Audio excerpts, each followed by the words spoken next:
मुझे तो डर लगता है कि मेरा बेटा मेरे पे ना चला जाए, प्लीज़ वो मेरे पे ना जाए बिल्कुल भी। तो हे गाइस, दिन की शुरुआत हो गई है सूर्य नमस्कार के साथ। तो आज खाना बनाना बाद में दिखाऊंगी क्योंकि मैं आज लेट हो गई हूँ। आज मैं 15 मिनट लेट उठी हूँ। 15 मिनट लेट उठने की वजह से सारा उथल पुथल हो गया। मैं बहुत जल्दी भागी हूँ क्योंकि ना कल ऐसा हुआ था, मेरे बेटे का स्कूल का बस छूट गई थी। तो फिर मैंने अर्ली मॉर्निंग, मुझे टैक्सी इतनी मिल नहीं रही थी क्योंकि उसको स्कूल का आइडिया नहीं था और मेरे पास इंटरनेट नहीं था, इसलिए मेरी फ्रेंड के हस्बैंड छोड़ के आए थे। तो मैं नहीं चाहती थी उसका आज स्कूल लेट हो, इसलिए अर्ली मॉर्निंग आके मैं जल्दी आके बैठ गई थी। तो आज बस लेट आई। मतलब मेरे साथ हमेशा उल्टा पुल्टा ही होता है। उसके बाद जिम गई।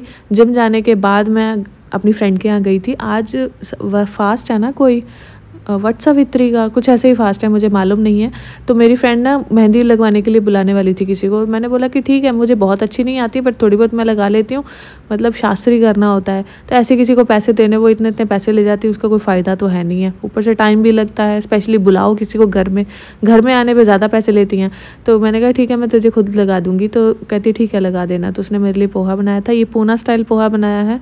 अच्छा था, टेस्ट में डिफरेंट था बट अच्छा था, बहुत अच्छा था, मुझे बहुत पसंद आया। मैं उससे रेसिपी सीखूंगी कैसे बनाते हैं। देन उसके बाद उसने ना इसमें सौंफ भी डाली हुई थी, इस वजह से इसका टेस्ट बिल्कुल अलग आ रहा था। बट जो कीप थी ना, वो इतनी अच्छे से चल नहीं रही थी। बहुत मतलब ज़बरदस्ती से ना खींच खींच के लगाया, तो इतने अच्छे से लगी नहीं है। बट ठीक है, वो बोली कि ठीक है, हमें शास्त्री करना होता है, इतने पैसे बाहर देने से अच्छा है कि घर पे ही लगा। उसके बाद ये कोई टहनी होती है, पता नहीं कौन सा, वही बोलते कि इसको स्टिक को यूज़ करके पूजा करते हैं, पता नहीं क्या बोलते हैं, मुझे नहीं मालूम। बस ये है कि वो बोली कि एक और फ्रेंड है उसको दे देना, क्योंकि मैं उनके घर ही जा रही थी, क्योंकि मेहंदी लगाते थोड़ा टाइम हो गया था। तो उसका बेटा और मेरा बेटा दोनों, मतलब जो बेस्ट फ्रेंड है नगे का, वो दोनों सेम ही बस में आते हैं, तो सेम टाइम पे आते हैं। तो उसने उतार लिया था नगे को, बट जहाँ वहाँ जाके पता लगा कि बेटा ना उल्टी मार के आया है। सही बात है यार, मेरा बेटा बिल्कुल भी मेरे पे नहीं जाना चाहिए। मैं तो रास्ते में थोड़ा सा भी जाऊँ, कहीं पे भी जाती हूँ, मैं वॉमिट मेरे को आनी शुरू हो जाती है। अगर वो मेरे पे चला गया तो ऐसा कैसे चलेगा। उन्होंने भी स्कूल में बैग में ना उसका यूनिफॉर्म डाल के भेज दिया था, तो मेरे से तो नहीं सा, मतलब मैंने अपने ससुराल में भी सबको बोल रखा है कि मैं सब कुछ कर लूँगी, पोटी सब साफ़ कर लूँगी, बट मेरे से किसी की वॉमिट साफ़ नहीं होती। क्योंकि अगर करनी भी होगी तो सबसे पहले मेरे को खुद को वॉमिट होगा, उसके बाद मैं दूसरे की साफ़ करूँगी। पर उस पर भी मुझे ऐसा होता रहेगा, मेरी आंखों से आंसू आ जाएंगे, मतलब होएगा कि अब वॉमिट आ रही है, अब वॉमिट आ रही है। तो इस चीज़ को मेरे घर वाले समझते भी हैं, मेरे हस्बैंड भी समझते हैं और मेरी सासू माँ भी समझते हैं। उनको लगता है कि हाँ इसकी बहुत बुरी हालत होती है, इसलिए मुझे आज तक उन्होंने वॉमिट वाला कपड़ा साफ़ नहीं करने दिया, वो खुद ही कर देते हैं। बाकी मैं सारा कुछ कर लेती हूँ।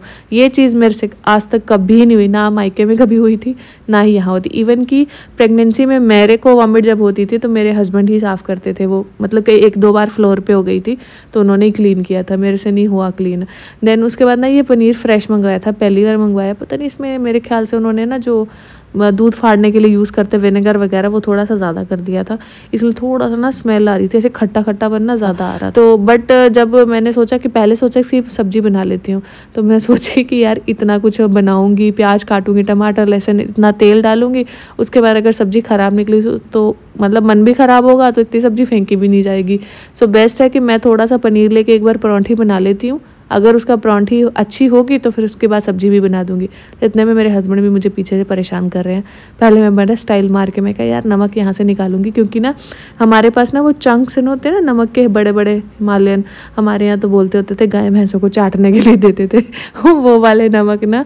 पहले टाइम पे मेरे ख्याल से, हाँ पहले टाइम पे मम्मी पापा भी बताते हैं, सासू माँ बताते हैं, मम्मी तो नहीं बोले कि नमक ही यूज़ करते थे, सासू माँ बताते होते हैं कि हमारे यहाँ ना पहले ऐसे मोटे मोटे नमक के ना चंक्स यूज़ करते थे, ढेले जिसको बोलते हैं। तो अभी उसके बाद पता नहीं लगता था फटकड़ी कौन सी है और नमक कौन सा है, बट अब तो कह रहे कि ये सब नमक चलने लगे, पहले ऐसे नहीं मिलते थे। तो बट डाइट में देखा जाए तो ये ऐसे वाला नमक खाने को बहुत बोलते हैं, तो मैंने उसको यूज़ किया बट वो कम था, तो इसलिए बाद में याद आया कि मेरे पास उसका पाउडर भी बना, उसको यूज़ कर लेते हैं। बट मैंने जो ये बनाए हैं ना परांठे, इसको मैं अपने लिए बनाऊंगी, अपने बेटे के लिए बनाऊंगी, क्योंकि वो ऐसे पनीर नहीं खाता है, तो मैं इसको पराठा बना के दे देती हूँ ताकि वो एटलीस्ट उसके अंदर पनीर। मेरा मन था परांठी खाने का, सुबह का पोहा खाया हुआ, तो मैंने कहा ठीक है अभी मैं इसको बना के खाती हूँ।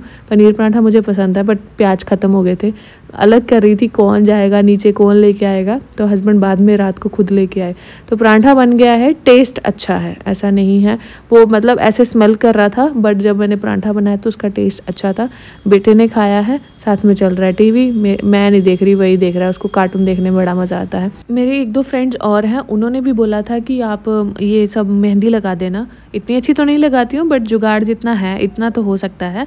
तो वो मैं एक्चुअली उनको बोला कि घर आ जाना, क्योंकि जब से मेरे हस्बैंड ट्रेनिंग पे जा रहे हैं ना, वो अर्ली मॉर्निंग नहीं, अर्ली इवनिंग आ जाते हैं ना घर पे, तब से फुर्सत नहीं मिल रही है, क्योंकि कुछ ना कुछ लगे रहते हैं, किचन में काम चल ही रहा है। तो इस वजह से मेरे पास फुर्सत नहीं थी। ऊपर से मैं जब से जिम जाने लगी हूँ तब से तो मेरे पास बिल्कुल भी टाइम नहीं होता। तो वो एक के ना 2 बच्चे हैं, एक छोटा वाला बेटा बहुत ही छोटा है, वो तो मेहंदी लगाने भी नहीं देगा और खुद के कपड़े भी ख़राब कर लेगा। सो इसीलिए वो नहीं है। वो भी खुद से भी अच्छी लगा लेती, तो उसने लगा ली थी, बट एक हाथ पे ही लगाई, दूसरी पे लगती नहीं है। उसके बाद मेरे जो बेटे का बेस्ट फ्रेंड है, उसकी मम्मा, उसको तो मैंने इतना फ़ोन करके बोला, बहन आ जा, क्योंकि मुझे पता है कि इनके पास में मेहंदी लगाना बहुत ज़रूरी होता है। तो वो उसका भी मेरी तरह काम ही नहीं ख़त्म होता। उसके भी हस्बैंड जिस दिन जल्दी आ जाए उस दिन वो भी बेचारी सारा दिन बिजी रहती है।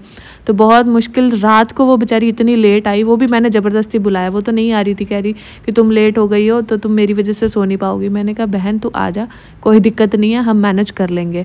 तो मैंने उसको लगा के भेजा। यहाँ पर नहीं फ़र्क पड़ता है। कुछ लोग बोलते हैं ना यहाँ सिक्योरिटी इशू है, यहाँ कोई सिक्योरिटी इशू नहीं है। टचवुड आज तक कभी नहीं हुआ ऐसा। 6 साल हो गए मुझे यहाँ रहते हुए। तो अब 12-1 बजे भी आपको ऐसा लगता है कि भाई दिन ही चल रहा है। तो बाकी आपको मिलते हैं नेक्स्ट व्लॉग में। आज व्लॉग का एंड यही करते हैं।